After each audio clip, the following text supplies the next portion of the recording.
Pemirsa, peringatan Maulid Rasul tahun 1442 Hijriah berlangsung meriah di Manasa Babul Jannah Dusun Tuan Dipake, Gampung Punge Blangcut. Sebagai suatu tradisi, perayaan hari keagamaan ini tetap antusias disambut warga walaupun dalam masa pandemi.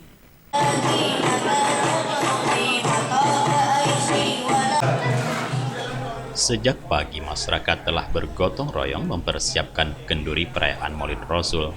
Selain memasak kuah belangong, warga juga membawa hidangan di halaman musala Babul Jannah. Kegiatan juga dimeriahkan zikir Maulid yang dilantunkan santri pengajian Gampung Punge Blangcut. Alhamdulillah, puji syukur atas Allah Subhanahu wa Ta'ala, yang mana pada hari ini kami melaksanakan Maulid di Babul Jannah dalam keadaan lancar dan aman. Kami sangat berterima kasih kepada seluruh panitia dalam pelaksanaan Maulid Nabi besar Muhammad SAW, pada warga Dusun Tuan Dipake yang antusias untuk mendukung pelaksanaan Maulid ini. Kenduri Maulid yang dilaksanakan usai salat zuhur mengundang seluruh warga Gampung Punge Blangcut dan beberapa dusun dari kampung sekitar serta Muspika Jaya Baru.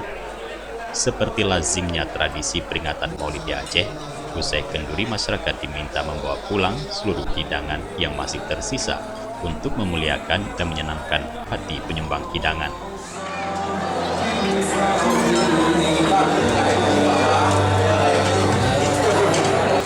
Pada hari ini, alhamdulillah kita masih bisa dapat melaksanakan syiar keagamaan merayakan perayaan Maulid Nabi Muhammad SAW.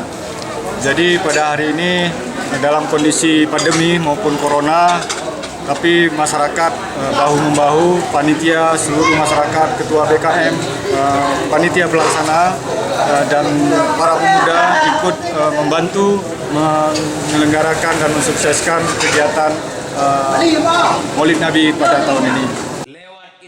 Pada malam harinya, peringatan Maulid dilanjutkan dengan ceramah Maulid yang disampaikan Tengku Muhammad Nur Hasan dari Pidia yang membahas tentang meneladani akhlak Rasulullah. Dari Banda Aceh, Tim Liputan Aceh TV melaporkan.